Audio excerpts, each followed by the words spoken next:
జగిత్యాల జిల్లా నర్సింగాపూర్ ప్రభుత్వ భూముల అక్రమ రిజిస్ట్రేషన్ల వ్యవహారంలో పలు కీలక విషయాలు వెలుగులోకి వస్తున్నాయి. ప్రభుత్వ భూమిపై కన్నేసిన కొందరు ఏకంగా 100 ఎకరాల భూమిని అప్పనంగా కాజేసినట్లు విమర్శలు వినిపిస్తున్నాయి. గత ప్రభుత్వ హయాంలో ధరణిలోని లోపాలను అనుకూలంగా చేసుకుని అక్రమ రిజిస్ట్రేషన్లు చేసుకున్నారన్న ఆరోపణలు వినిపిస్తున్నాయి. నర్సింగాపూర్ శివార్లో 437 సర్వే నెంబర్లో 378 ఎకరాలకు పైగా ప్రభుత్వ భూమి ఉంది.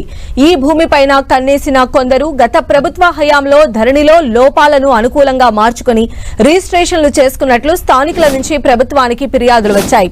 దీంతో కదిలిన రెవెన్యూ యంత్రాంగం ఈ అక్రమ రిజిస్ట్రేషన్ల వ్యవహారంపై విచారణకు సిద్దమవుతోంది. మరోవైపు 100 ఎకరాల భూమి కబ్జాతో పాటు అక్రమార్కులు పట్టాలు చేసుకున్నారు. 2017 నుంచి ఈ భూ కబ్జా కొనసాగుతోందని తెలుస్తోంది. అధికారుల చేతివాటంతో ప్రభుత్వ భూమి అక్రమార్కుల పాలు అయిందనే విమర్శలు వస్తున్నాయి.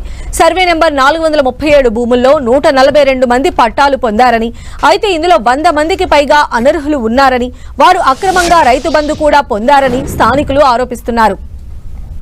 ఈ భూముల్లో కొంతమంది వ్యాపారులు కూడా వ్యాపారాలు కొనసాగిస్తూ ఉన్నారు. ఆ భూమిని ఆక్రమించడంతో పాటు అందులో వ్యాపారాలు చేస్తూ భారీగా లబ్ధి పొందుతున్నారు. అక్రమంగా ఇటుక బట్టీలను ఏర్పాటు చేశారు. స్థానికేతరులకు ఈ భూమిని కేటాయించారని గ్రామస్తులు ఆరోపిస్తున్నారు. గ్రామస్తులకు కాకుండా స్థానికేతరులకు ఈ భూమిని ఎలా కేటాయిస్తారని ప్రశ్నిస్తున్నారు. అక్రమార్కులపై చర్యలు తీసుకోవాలని స్థానికులు డిమాండ్ చేస్తున్నారు. కాంగ్రెస్ ప్రభుత్వం ఆ అంశాన్ని సీరియస్ గా తీసుకున్నట్లు తెలుస్తోంది. పూర్తి స్థాయిలో నివేదికను సిద్దం చేసిన ఎంఆర్ఓ గత ఏడాది నవంబర్ 1న ఆర్డీఓకు రిపోర్ట్ అందజేశారు. ప్రస్తుతం ఈ రిపోర్ట్ కలెక్టర్ టేబుల్ పై ఉన్నట్లు తెలుస్తోంది. వైఎస్ఆర్ హయాంలో 437 సర్వే నెంబర్లో పలు దఫాలుగా 85 ఎకరాలను పేదలకు పంపిణీ చేశారు. మిగిలిన భూమిలో 100 ఎకరాల వరకు కబ్జా అయినట్లు తెలుస్తోంది. క్రయ విక్రయాలు జరగడంతో ఈ భూమి పలువురు చేతులు మారింది. మరోవైపు 251 సర్వే నెంబర్లో కూడా 80 ఎకరాల భూమి కబ్జా అయినట్లు ఆరోపణలు ఉన్నాయి.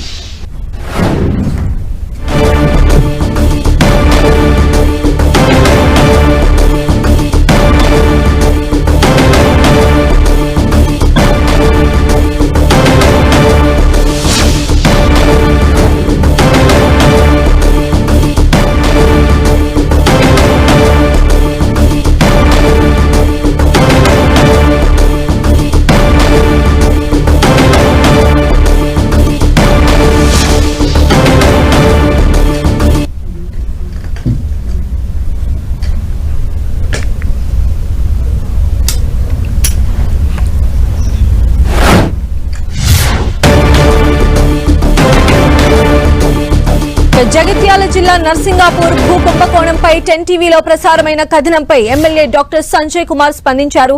భూ అక్రమ రిజిస్ట్రేషన్లపై విచారణ జరపాలంటూ జగిత్యాల తహసీల్దార్ శ్రీనివాస్తో ఎమ్మెల్యే సంజయ్ ఫోన్లో మాట్లాడారు. 437, 251 సర్వే నెంబర్లలో కొందరు అక్రమ పట్టాలు పొందారని, కోట్లు విలువ చేసే వందలాది ఎకరాల్లో వీరు వ్యాపారం చేస్తున్నారని ఎమ్మెల్యే చెప్పారు. భూ ఆక్రమణ వెనుక అధికార హస్తం ఉందన్నారు. తాను రాజకీయాల్లోకి రాకముందే 2010లోనే వారు పట్టాలు పొందారని, ఇది తహసీల్దార్ ప్రాథమిక విచారణలో నిర్ధారణ అయిందన్నారు. ప్రభుత్వ భూములను స్వాధీనం చేసుకోవాలని తానే అధికారులను కోరానని చెప్పారు. ప్రభుత్వ భూములను అభివృద్ధి కోసం కేటాయించాలన్నారు. ఆక్రమణదారులపై కేసులు పెట్టడమే కాకుండా ఇంతవరకు లబ్ధి పొందిన సొమ్మును రికవరీ చేయాలని MLA doctor Sanjay Kumar demand చేశారు.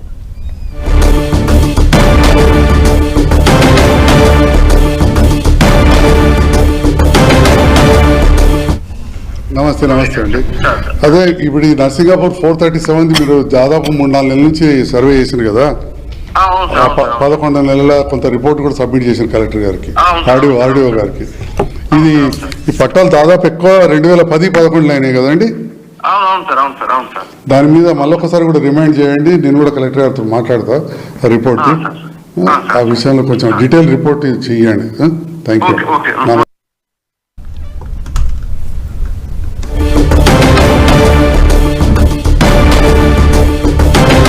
భూ ఆక్రమణల వెనుక అధికారుల హస్తం ఉందని చెబుతున్న ఎమ్మెల్యే డాక్టర్ సంజయ్ కుమార్ తో మా ప్రతినిధి సతీష్ ఫేస్ టు ఫేస్.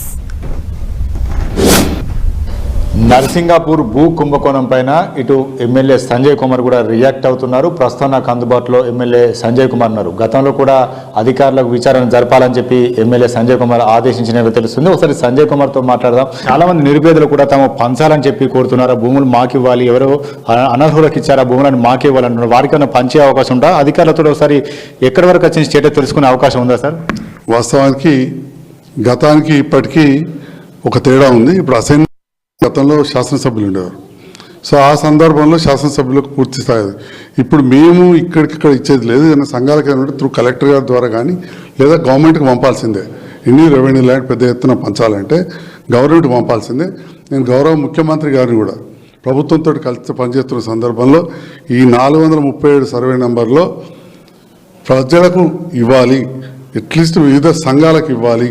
నర్సింగాపూర్లోని దళిత సంఘాలు కావచ్చు, యాదవులు, రైతులు ఉంటారు, అక్కడ చాలా కులాలు ఉంటాయి, విశ్వబ్రాహ్మణులు, వీళ్ళందరూ కూడా ఉంటారు, రజకులు, అన్ని కులాల వాళ్ళు గౌరవిస్తారు. అందరూ కూడా చాలా మంది కూడా రైతు బంధు పొందారు. ఈ భూమిని ఇప్పుడు కూడా లబ్ధి పొందుతున్నారు. వీటిని రికవర్ చేసే అవకాశం ఉంటుందా? ఏ రకంగా ముందుకు వచ్చి యాక్షన్ తీసుకోబోతున్నారు? యాక్షన్ తీసుకోవాలి, తప్పకుండా కోరుతాము. రెవెన్యూ మినిస్టర్ కూడా చెప్తాను నేను ఈ విషయంలో. వ్యవసాయ శాఖ మంత్రి గారితో మాట్లాడతా. ముఖ్యమంత్రి గారి దృష్టికి నేను ఇదివరకు తీసుకెళ్లిన ఈ ప్రాంతంలో ఈ స్థలాలు ప్రజలకు ఉపయోగపడే విధంగా తేవాలని చెప్పి నేను కోరడం జరిగింది. అంటే వీళ్ళకి ఎప్పటి నుంచి పట్టాలు మంజూరయ్యాయి సార్? మీ ఆయాం నుంచి పట్టాలు మంజూరయ్యా లేకపోతే అంతకుముందే పట్టాలు మంజూరయ్యా? ఇవన్నీ కూడా 2010-11 ఎక్కువ జరిగినట్టు తహసీల్దార్ గారి ప్రాథమిక విచారణ జరిగింది. ప్రాథమిక విచారణ ఇంకా పూర్తి స్థాయి విచారణ చేస్తున్నారు. విచారణ అయిన తర్వాత అనర్హుల పేర్లు తప్పకుండా పోతాయి. ఈ స్థలం ప్రజలకు ఉపయోగపరంగా అవుతుంది. ఇప్పటికే ఆల్రెడీ 437లో ATC center, advance technical center Tata వాళ్ళు కట్టేది 5 కోట్లది. నేను మొన్న అక్కడ ప్రారంభం చేయించిన, మీరు అక్కడ చూసుంటారు పోతే, దాదాపు పిల్లర్స్ అవన్నీ కూడా లేస్తాను పెద్ద ఎత్తున.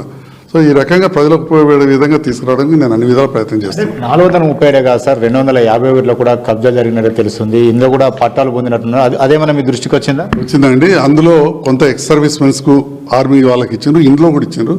కొంత దళితులకు కూడా అంతకుముందు ఇచ్చిన పట్టాలు ఉంటే అది అంత పూర్తిగా వ్యవసాయ యోగ్యమైన భూమి కాదు, ఎక్కువ గుట్టలు, రాళ్ళు, రప్పలు ఉండేవి.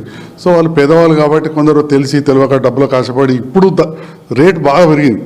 అప్పుడు ఆ పట్టాలు వచ్చిన వాళ్ళు కొంతమంది అసైన్డ్, అది అధికారికంగా కాదు, కొంతమందికి అమ్ముకున్నారు కూడా.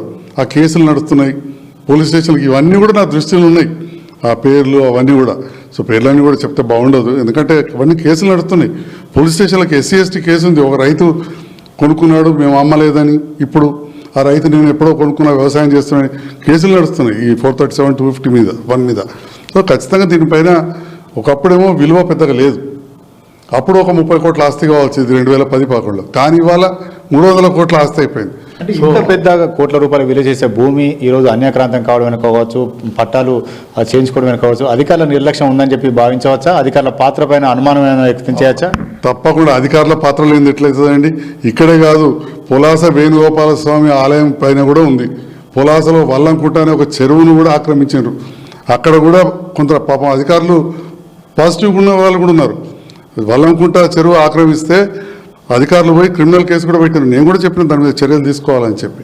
కాబట్టి ఇవన్నీ కూడా జరుగుతున్నాయి. అధికారులు కొన్ని చోట్ల బాగా పనిచేస్తున్నారు, వాళ్ళని కూడా మనం మెచ్చుకోవాలి. ఇక్కడ 2010లో ఏదైతే ఇవి జరిగినాయో ఇలా ఖచ్చితంగా అధికారులు అది పాత్ర వల్లనే ఇది. అప్పుడు చేసిన అధికారుల మీద కూడా చర్యలు తీసుకోవాల్సిందే. అన్యాక్రాంతం అవుతున్నటువంటి ప్రభుత్వ భూముల పరిరక్షణ కోసం ఏం చేయబోతున్నారు? ముఖ్యంగా జగిత్యాల నియోజకవర్గ విషయం వచ్చి తప్పకుండా ఎక్కడెక్కడైతే ప్రభుత్వ భూములు ఉన్నాయో అవన్నీ కూడా మనం బార్డర్ ఫిక్స్ చేయాలి రేపటి నాడు. ఎందుకంటే చాలా విలువగలైంది, జగిత్యాల హెడ్ క్వార్టర్ అయింది కాబట్టి అవి మళ్ళీ ప్రజలకే అందే విధంగా వివిధ కుల సంఘాలకు కావచ్చు, లేదా కొన్ని సంస్థల కోసం కావచ్చు.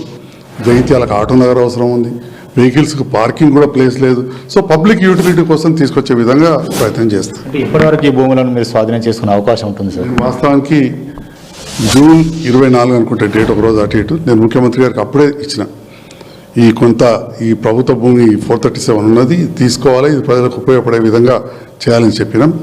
తప్పకుండా అతి త్వరలో జరుగుతుందని చెప్పి నేను భావిస్తున్నాను. ఇది మొత్తానికైతే ప్రభుత్వ భూమి అన్యాక్రాంతం కాకుండా కాపాడుతామంటున్నారు. అదేవిధంగా ఏదైతే నకిలీ పట్టాలు పొందారో ఆ పట్టాలను కూడా రద్దు చేసి భూమిని స్వాధీనం చేసుకుంటామని చెప్పి జగిత్యాల ఎమ్మెల్యే సంజయ్ చెప్తున్నారు. కెమెరా పర్సన్ సుధీర్తో సతీష్, 10 TV, జగిత్యాల.